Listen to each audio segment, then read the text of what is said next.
Hello, hello.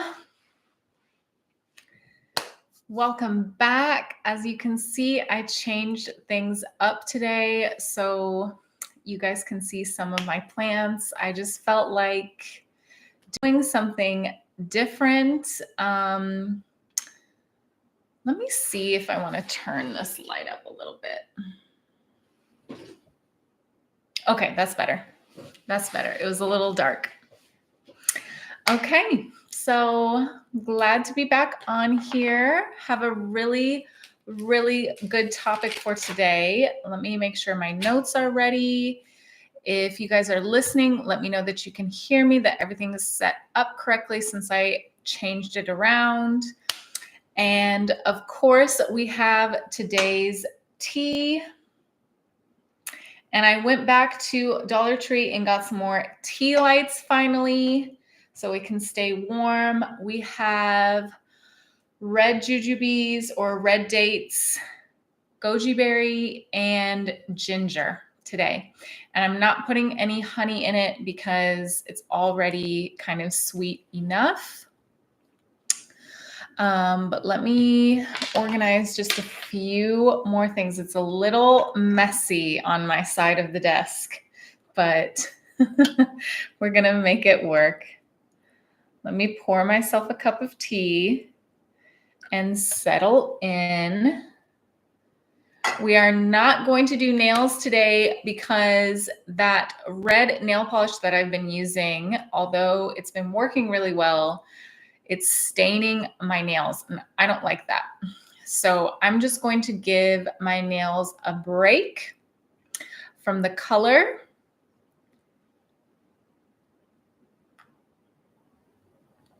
And come back to it. Okay, that is perfect. When I say ginger, I mean like fresh cut ginger. If you've never had fresh cut ginger brewed into tea, you are missing out. All right. Let me know who's listening. Let me know who's here, and we will start on today's topic.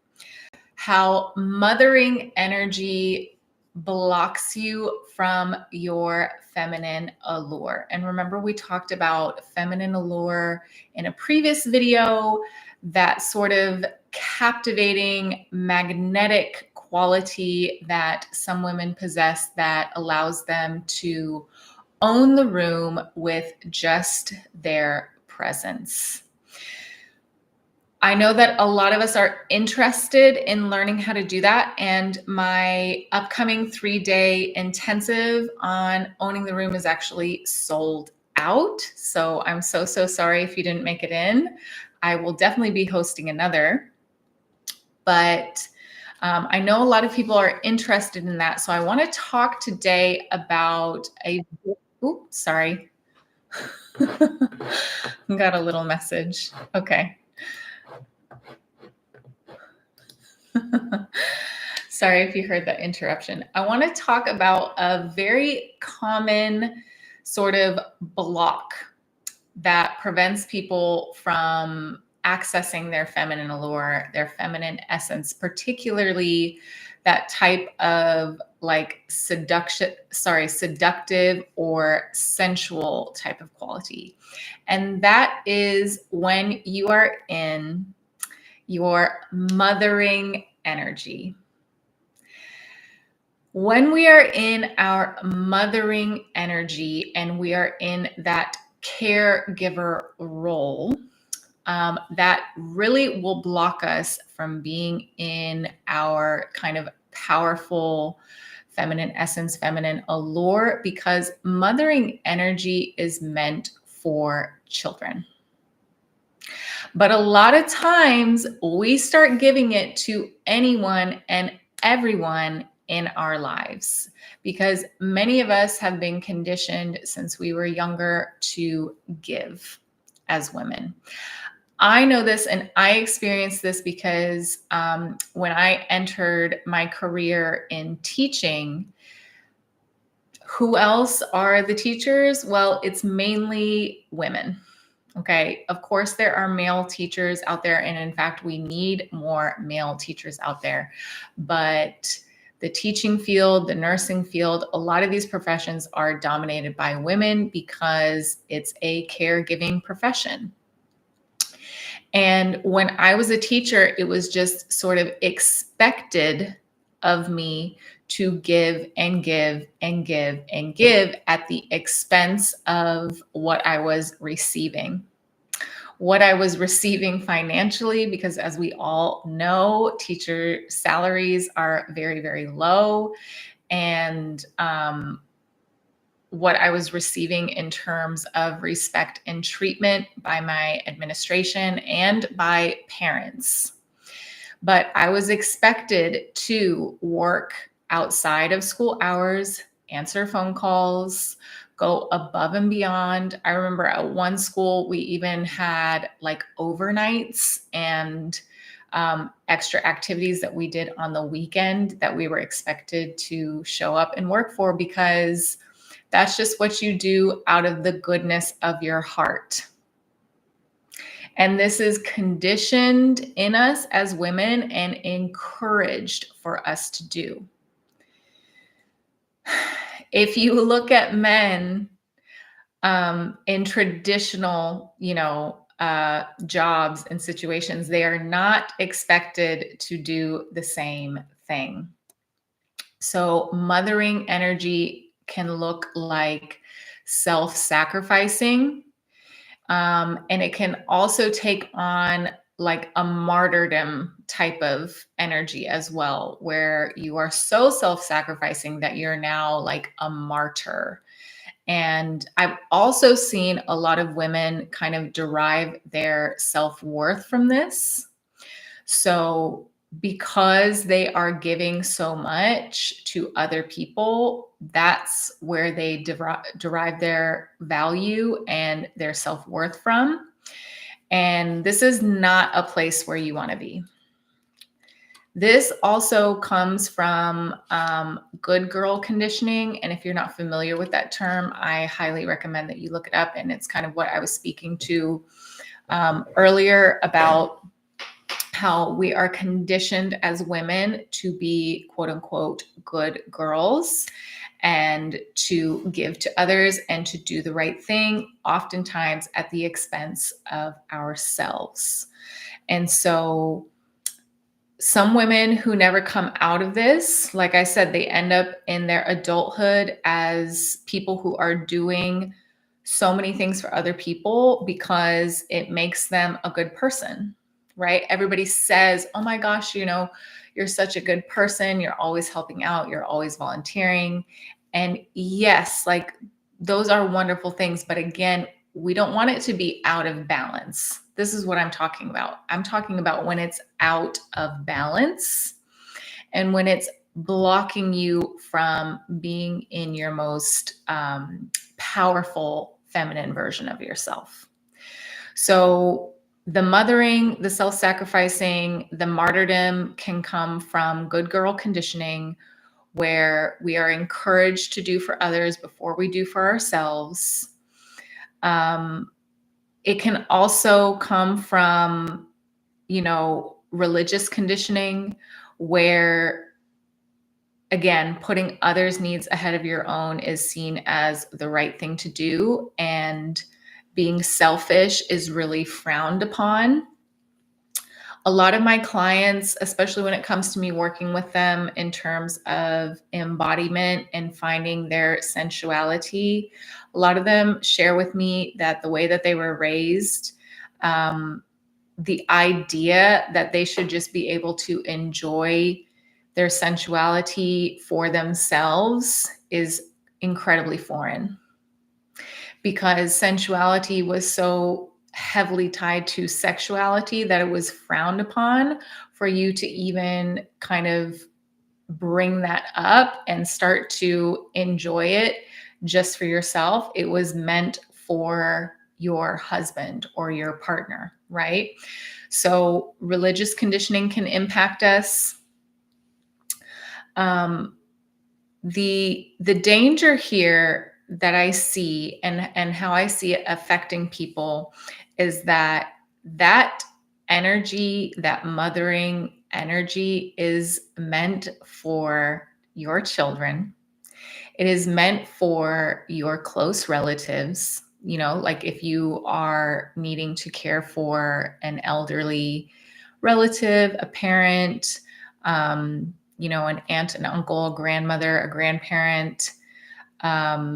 It is not meant for just anyone and everyone, but we are often conditioned as women to start giving it to everyone and everyone. Sorry, anyone and everyone.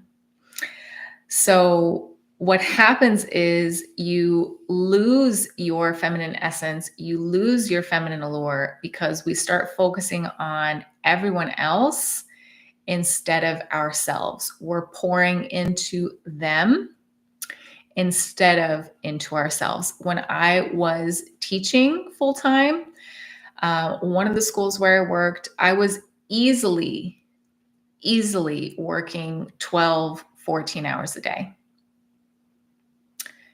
And I would work on the weekends. Not necessarily 12, 14 hours, but I was working on the weekends. There was simply no time for me to put any extra energy or attention into myself.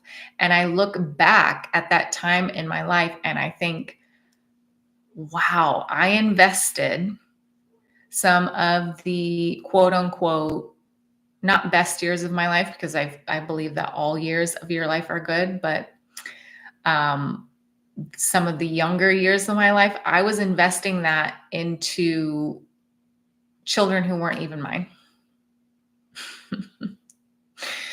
Which I know that is the job of a teacher. But again, like the expectations of teachers and how we are, expected and required to go above and beyond for very little in return, to me is completely out of balance. And I would never put myself in that situation again. Knowing what I know now, I would never put myself in that situation.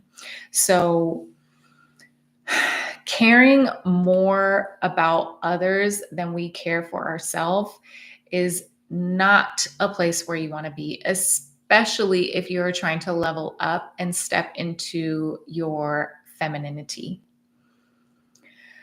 I know that a lot or a part of femininity and feminine energy is nurturing, but that nurturing is meant for yourself and your close family members. It is not meant for your boss, your acquaintances, strangers. That energy is meant for you and your family. And that's really what I want to talk about today. But women who are disconnected from their power, women who haven't taken the steps to truly love themselves and put themselves first unapologetically, will start giving that mothering, smothering energy to people who don't deserve it. Because they're still deriving their self-worth and their self-esteem from the fact that they are giving to everyone. And I know women like this.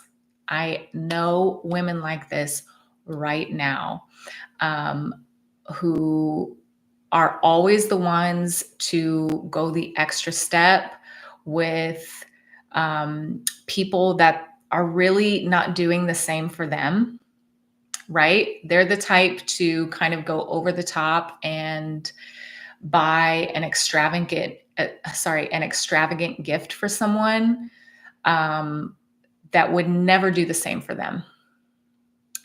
They are willing to volunteer their time to help someone's business that they're not employed for. They are constantly self-sacrificing. And what happens is that it always leads to resentment, because the people that they are self-sacrificing for, the people that they're giving all this energy, love, and attention to are not reciprocating because it's out of balance. All of that extra energy that you're giving to other people, you should be putting into yourself. That's what it's meant for. Especially if you do not have children, that desire to fix, that desire to nurture, that desire to come in and rescue and save, that desire to help, all of that energy that's going out actually should be put back into yourself, into building your own dream life, into doing your own inner work, into nurturing and developing yourself. But a lot of times we end up in situations where we're not aware that we're doing it, and we don't want to confront that we're doing it because it's uncomfortable. It's uncomfortable to realize that you are sacrificing inappropriately for other people who would not do the same for you, and that you're out of bounds, actually. Like, you're the one who is being inappropriate. So the way out of this is to start caring about yourself more than you care about other people. And another reason why people will get stuck in mothering and self-sacrificing energy is because they are afraid of being called selfish. Because, like I said, if you grow up in good girl conditioning or religious conditioning, being called selfish is not only an insult, but like an attack on your character. And it's a way to devalue women and, villainize them. I've talked about this before. We always villainize women who put themselves first as selfish. You can watch movies and see this all the time. The trope in movies of the popular girl who spends a lot of time focusing on her appearance, who really considers her social status, and who is not the pick me, who's not the cool girl, who's not just willing, to do anything for anyone. She always gets villainized. And she's usually a very hyper feminine character as well, right? So she's always doing her hair and makeup. She's always dressed well. She's always concerned about who she's dating and how she appears to other people. And the fact that she is focusing so much on herself is cast in a very negative light. And I personally strongly disagree with that. I don't think those are such bad qualities. Of course, when they write these scripts, the person is often mean. She's often like, if you think of Mean Girls and Regina George, she's making fun of people's appearances and talking about their weight and their outfits and stuff like that. And that is not, I would certainly never condone that. However, the quality of being concerned with your appearance, being concerned with your own social status, how people perceive you, your goals in life, what you want out of a relationship, what you will and will not tolerate, those are not bad or selfish qualities. Caring about who your friends are, because your social circle really determines your success in life and where you're headed. And we talked about this in another live where I said, sometimes in order to level up, you're going to have to let go of friends that are holding you back. And when it comes to this topic, I was just talking about, I had some friends in my life that were very overly self-sacrificing. And I had to let those relationships go because it was uncomfortable for me. It was uncomfortable for me that they were giving more to me than was necessary, more than what I asked for. So a lot of times it felt inappropriate and uncomfortable because it's like, I didn't ask for all this, and you're kind of forcing it upon me.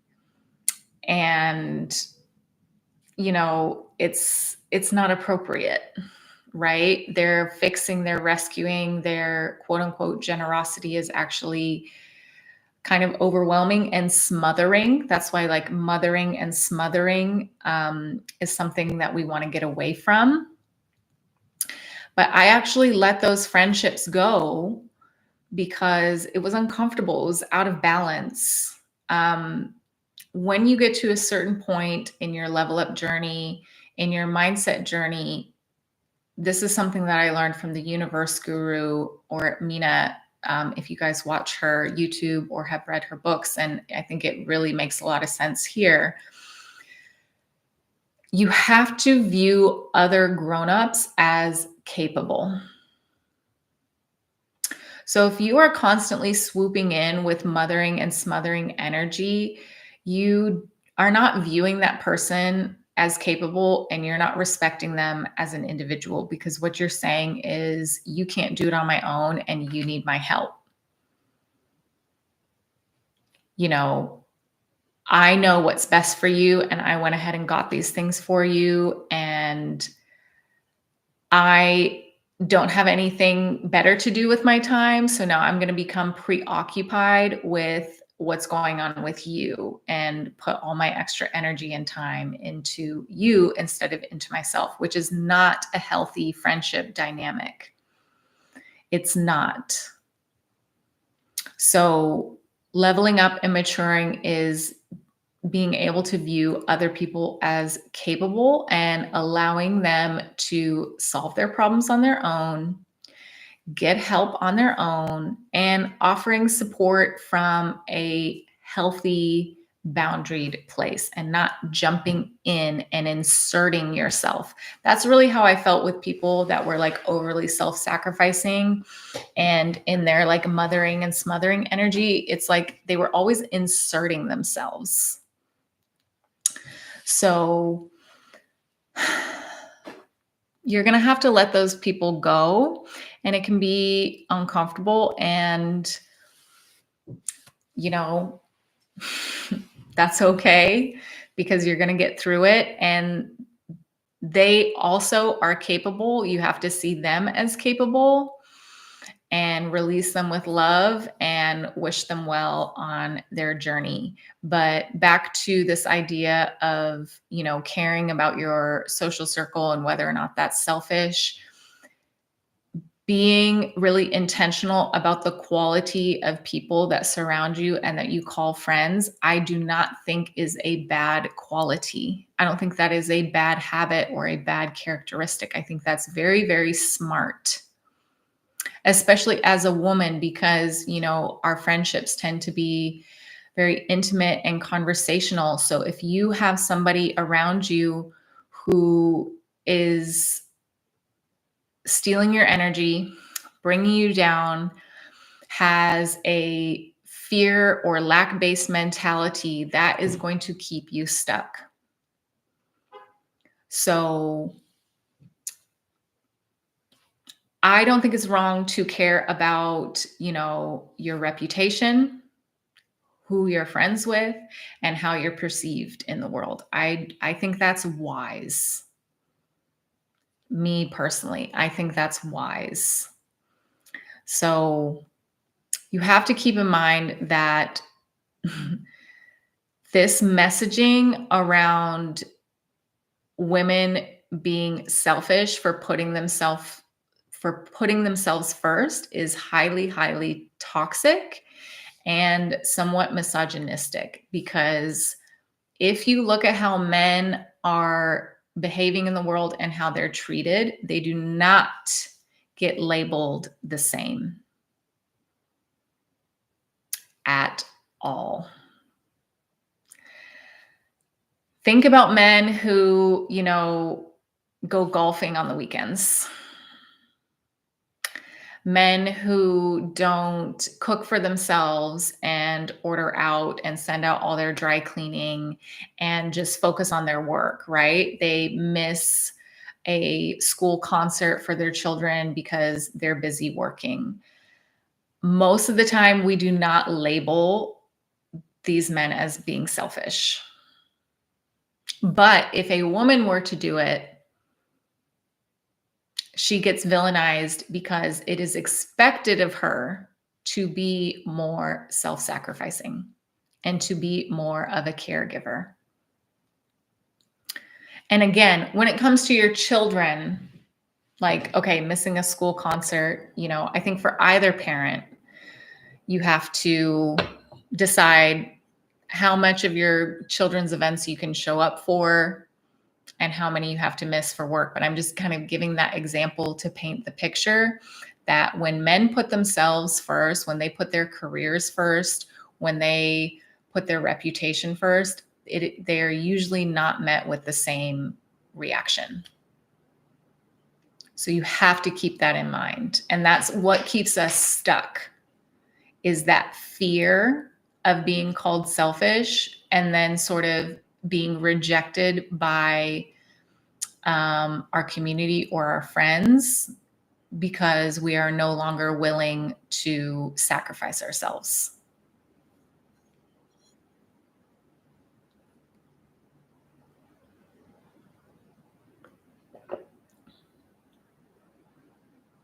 We have to let go of that fear. We have to let go of the power of other people's opinions over us in order to become unbothered and in order to return to our most powerful and authentically feminine selves. When I get called selfish, and I think I had said this on a previous live, when I get called selfish, I consider it a compliment. And I think to myself, I must be doing something right. Because this person is expecting me to overextend myself when they do not have a role or a place in my life where that would be appropriate for me. And I'm talking about, like I said, friends, people that I've dated, people that I've worked with. I'm not talking about close family members. Okay.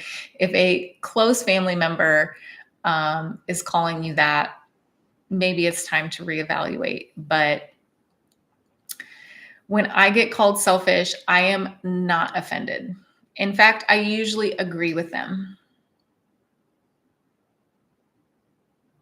And I'm not trying to be toxic, but I'm just trying to be a realist, because usually what they're anticipating for me to do is, be like, oh, I'm not selfish, and then prove how selfless I am by sacrificing what I need for myself for their benefit.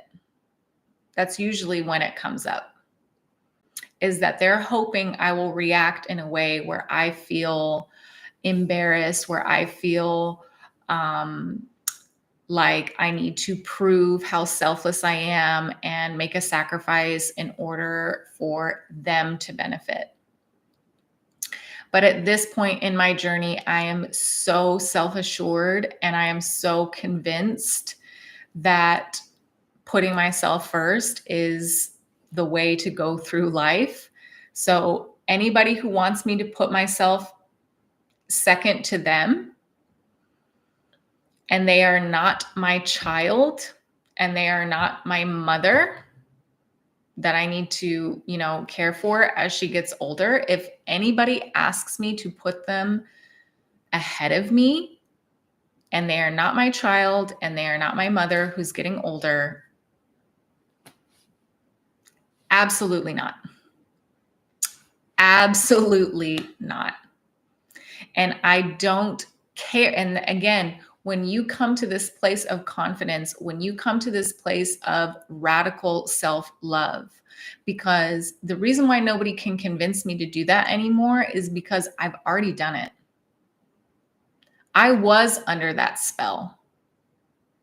That's why I stayed in the teaching career for 10 years. And the second school where I worked, I really had a wake-up call when I was in a conference with a parent, and it was like a school meeting. There was an administrator there, the parent, and the child. And the parent turned to their child. I was sitting there in the room with them and said to her child, you know, so-and-so cares so much about you. She was talking about me. She cares, this is what she was saying. She cares so much about you, and she is getting paid peanuts to do this work. And in her mind, I could tell she thought like this was saying how honorable I was, like the fact that I would care so much for her child and do all this work and give all this emotional labor for peanuts and pennies, like what a good person that made me, and how this child should respect me because of how much I'm sacrificing. I immediately was like, I am leaving this profession. I'm done. I don't care anymore. Because that was a spell that I had been under for almost 10 years, that like me giving all this energy, all this time, all this sacrifice for the benefit of these children and my students, and that the reward of being a good person should be enough, basically, right? Because when you tell people that you've been a teacher, they always say like, oh my gosh, thank you for as if you're like an Army veteran. That's really how people react when you say that you've been a teacher. They act like you've been an Army veteran and like, thank you so much for your work. Like, we really need great teachers and stuff like that. And I've said this before and I've posted it. Everybody will tell you what a good person you are, but what they won't do is pay you. So I'm supposed to sacrifice my financial future just so that you can tell me I'm a good person. And that's supposed to be enough. I can't pay my bills. I can't build wealth with fuzzy, warm feelings. No.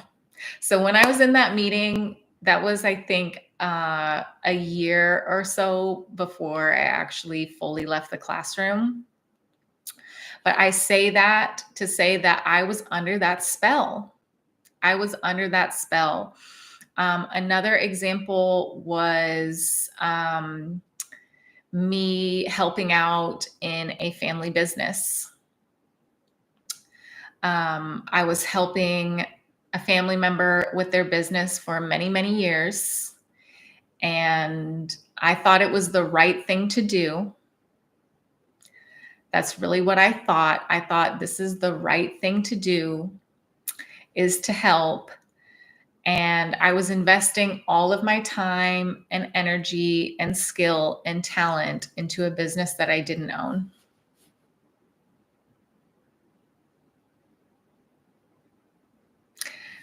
Because I was under that spell, I was under that conditioning.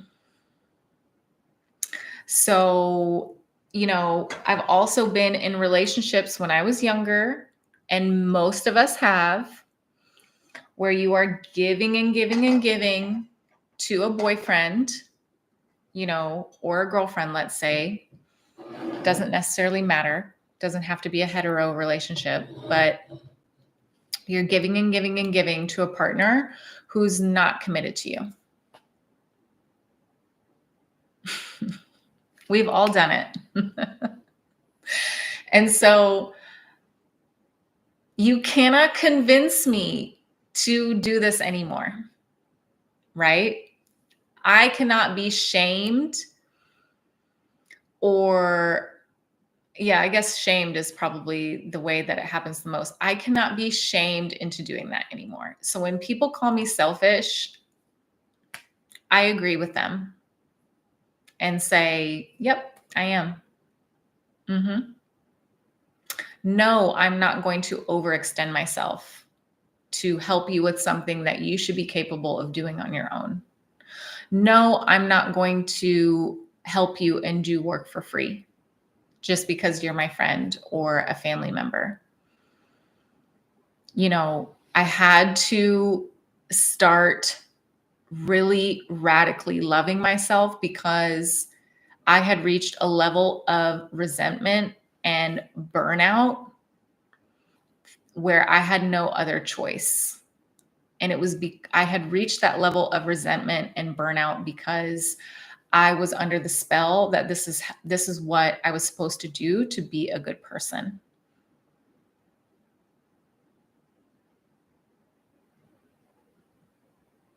So once I started putting myself first, it's so interesting because that's when more and more people started to become attracted to me. And I don't mean in a romantic sense, but that's when more and more clients started to show up. That's when my social media started to take off. That's when, like, for example, I went to an exercise class this morning and everybody's asking me, like, oh, how do you have such great form in your movement? That's why somebody on my TikTok today commented, like, you're so magnetic. Or I think she said majestic or something like that. Once I got out of the mothering and smothering energy, that's when people started telling me how magnetic I was.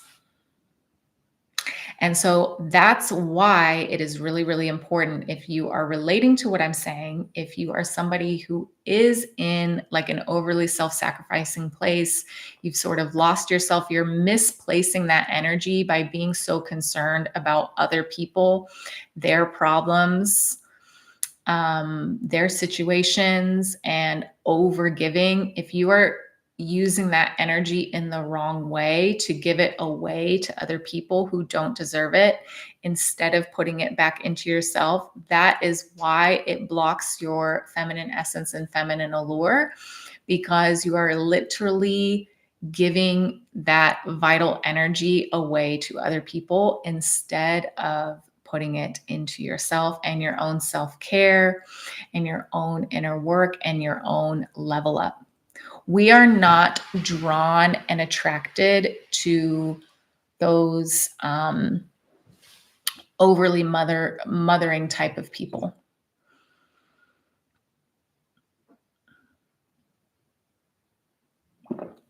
Excuse me, that was a loud gulp. And I'm a little disoriented with this new setup. So bear with me. I keep looking at the screen and being like, wait, am I really on live right now? Because I haven't had the plants in the background before. But if you think about, let me think about some people that, like, some celebrities that I find really captivating and who I find really exude that type of energy. So Rihanna is somebody that I've talked about before because of her posture and her presence.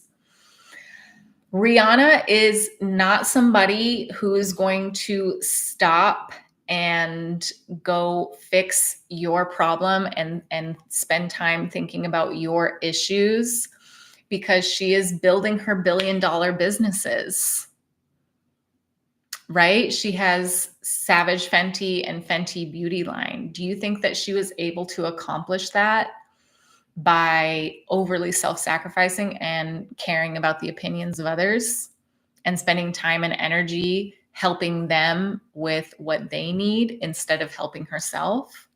Do you think that she has that magnetic captivating presence when she's performing, like when she was at the Super Bowl or back in the day, because, she's concerned about everyone else before she goes out on stage instead of herself, instead of pouring into her own appearance and her own level up and her own skills and gifts as a performer. No. Women who have this quality, they are keeping that energy for themselves. You cannot be super sensual and magnetic and hypnotizing when you are, oh, what do you need? What can I do for you? Focusing on other people like that. Again, that type of behavior is meant for your children, very close relatives, parents, things of that nature. I'm trying to think of someone else. Selma Hayek is another example of a woman, and she's older, who really exudes that femininity and feminine energy. And she has a strength about her. And she's been very, very successful. And I don't believe she got there by mothering and smothering people.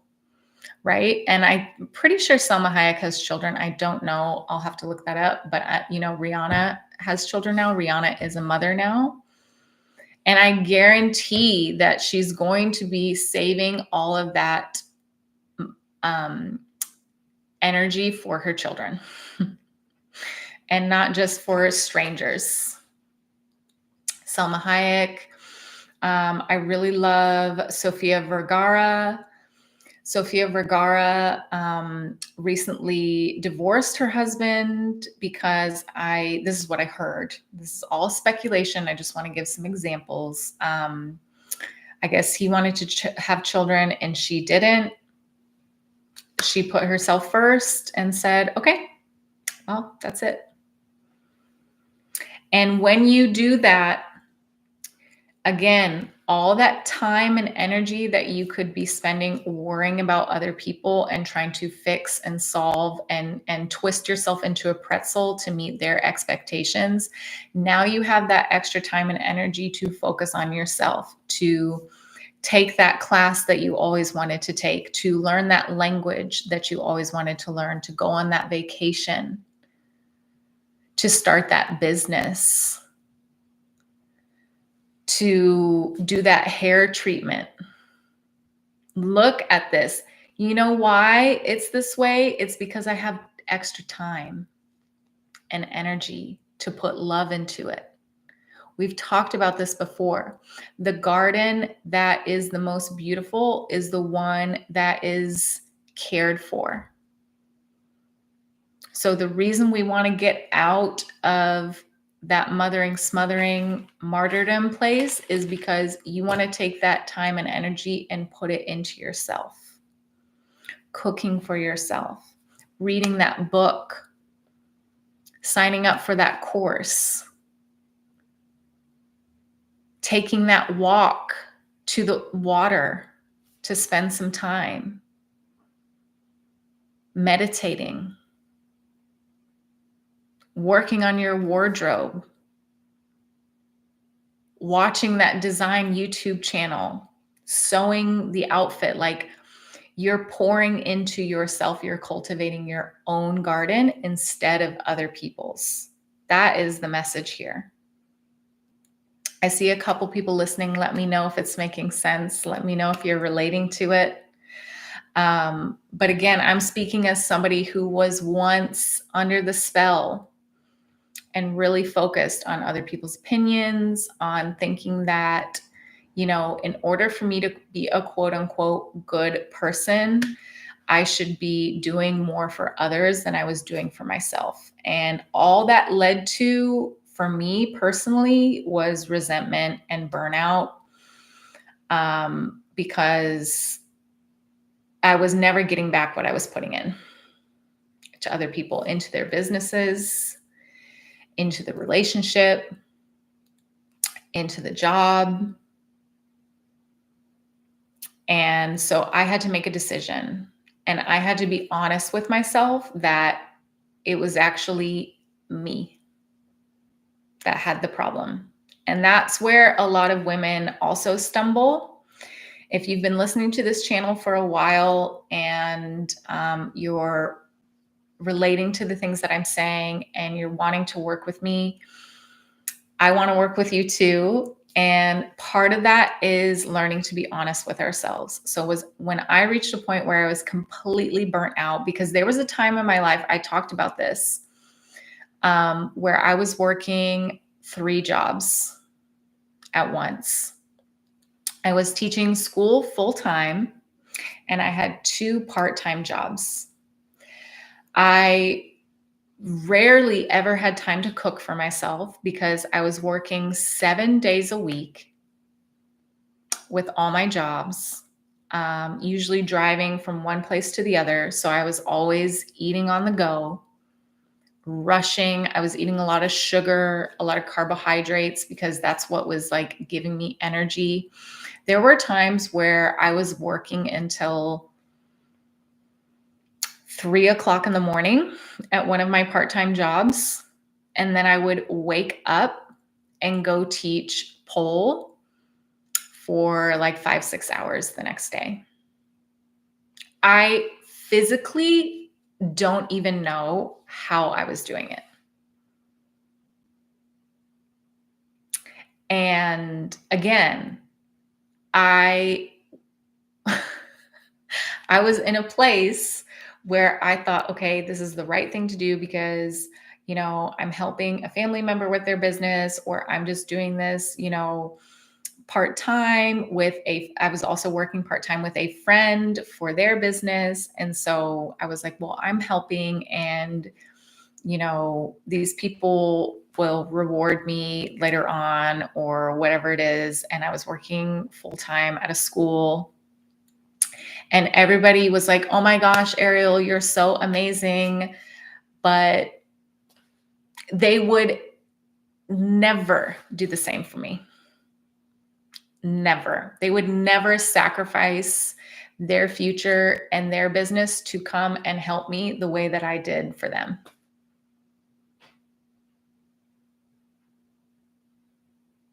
They would never,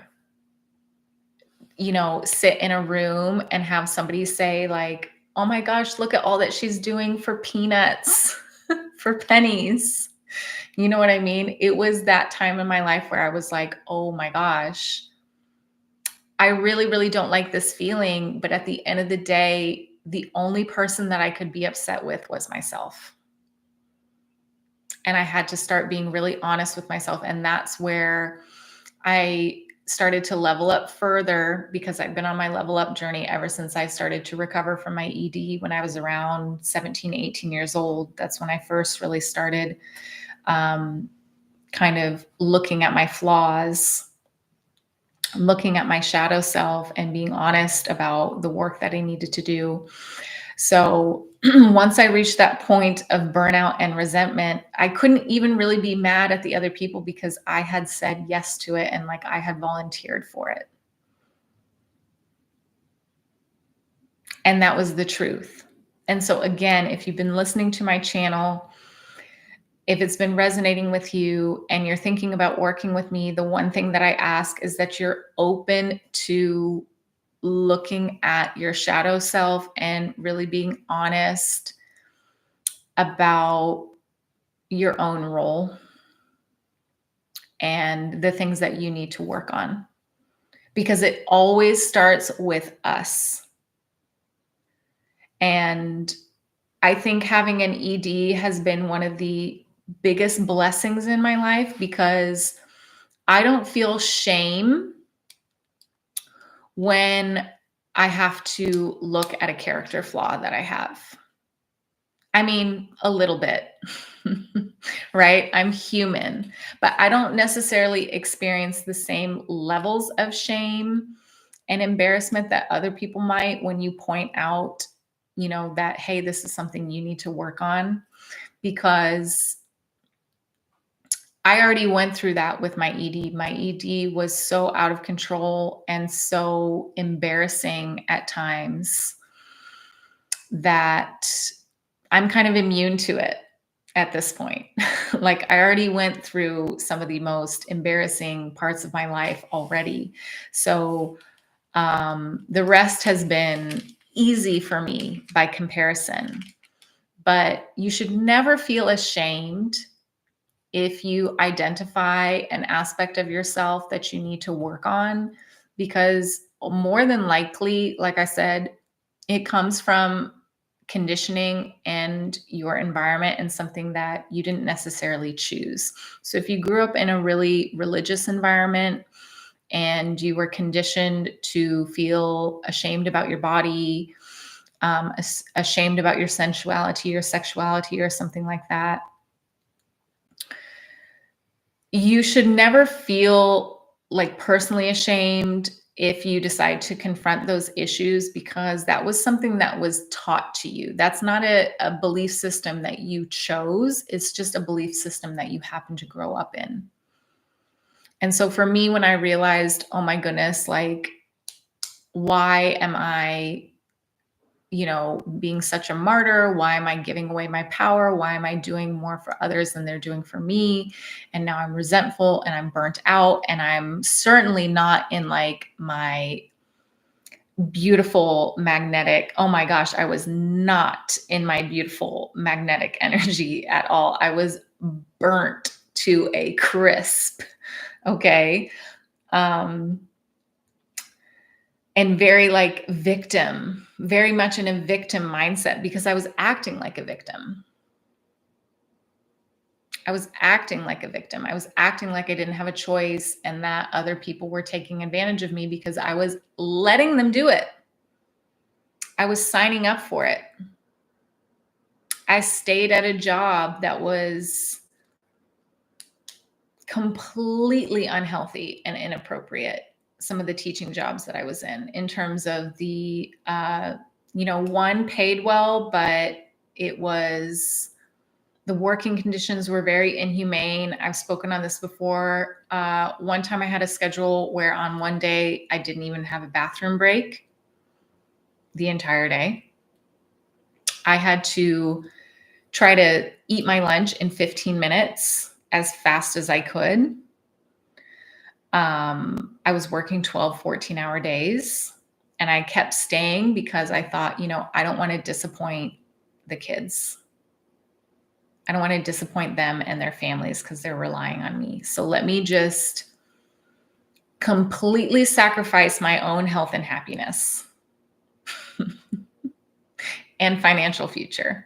Then at the second place where I worked, it was more humane. The schedule was so much better, but that was the place where like, oh my goodness, isn't it just so nice that she does all this for you for pennies?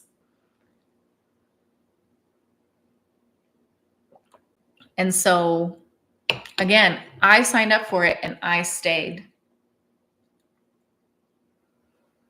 So being honest with yourself and not getting stuck in the shame is really, really important, because if we get stuck in the shame, we can't move forward. And there's nothing to be ashamed about when you realize that you have a limiting belief that you developed due to your upbringing or your environment or your culture, whether it's religious, or just like a family, limiting belief, something that in your family, societal. So like the societal pressure to be thin and things like that. Once you realize that it's coming from an outside source, there is no reason for you to over-identify with it and start shaming yourself and attacking yourself. Let it go, replace it with something new, move on. So I'm going to wrap this topic up. But once again, and we talked more about how mothering, self-sacrificing, martyr energy looks. And I hope you can understand why this would prevent you from being in your your feminine essence and feminine allure, simply because you are misdirecting all of that energy and attention to other people instead of to yourself. So we didn't necessarily talk about how to get out of it and about the feminine allure, but really just focusing on identifying what it is, what it looks like. So again, mothering, smothering energy, being overly self-sacrificing, overly concerned with other people's issues, other people's businesses, being in your martyr energy. This is a place that a lot of women can get to because of good girl conditioning, being told that it's the right thing to do, being conditioned to put others ahead of yourself when they don't deserve that position. Anytime you get caught up in focusing on other people's opinions, please stop and ask yourself, what has this person done to deserve that kind of position in my life? And if it's a stranger, if you're worried about what strangers are saying about you, why are we giving them that kind of power and position in our life? Again, really identify who are the people in your life and around you who deserve to have that kind of influence and power, and who deserve your nurturing energy. Your children, if you have children, deserve your nurturing energy. Your close relatives, if you're in a caregiving position for any close relatives, they deserve your nurturing energy. Your close friends deserve support and some nurturing, some love, but not in a smothering way, not in an inappropriate way, because your friends are capable, mature people who can handle their own problems and issues, right? You don't have to turn yourself into a pretzel, becoming their therapist, becoming their rescuer. Think about that. Think about that, because friendships can be a place where it gets a little blurry, right? But because of good girl conditioning, because of maybe a religious upbringing or societal conditioning, we can become under the spell as women. It's very easy to do this. We become under the spell that we are supposed to put other people's needs ahead of our own, and that being called selfish as a woman is like one of the worst things that you can be called or thought of. And that is absolutely not true. Being hyper feminine, being really concerned with yourself and your goals in life and what you want out of life is not bad. It's healthy. That's what men are doing. Going back to the teaching example, I've said this before. I don't see men thinking, let me spend 10 to 15 years in a job where I can't build wealth because it's going to help my community. It's the right thing to do. And I don't see people judging them for it. When men put themselves first, everybody tends to understand. And the other thing is, we have to keep in mind that a lot of what we see in this world, especially since we live in a patriarchy, there's no denying it. None of this would exist if men didn't have the time and the energy to do so, to build all this power and build all this wealth, because other people were doing the domestic labor and caregiving while they were busy putting themselves first. So that alone gives me permission right? And kind of changes my perspective about things, about being called selfish as a woman. So save that energy for who it's intended for: your children, your close relatives, yourself, and anyone else is a capable grown adult that you do not need to put ahead of yourself, because it's going to only lead to burnout and resentment. And that's when we look in the mirror as women and we think like, I don't even feel connected to my femininity anymore. I don't even feel sensual anymore, because you are so burnt out, overworked, overgiving, and you have nothing left for yourself. So we want to address it. If that's something that you're experiencing, I can definitely help you with it, and bring it back into balance. Okay. So let me know how you relate to this. Any thoughts or questions that you have. Let me know if you like the new setup. Trying something different today. And I'm going to finish my tea and take my extra time and energy and put it into myself and what I want. I didn't practice my Spanish yet today, so I think I'm going to do that.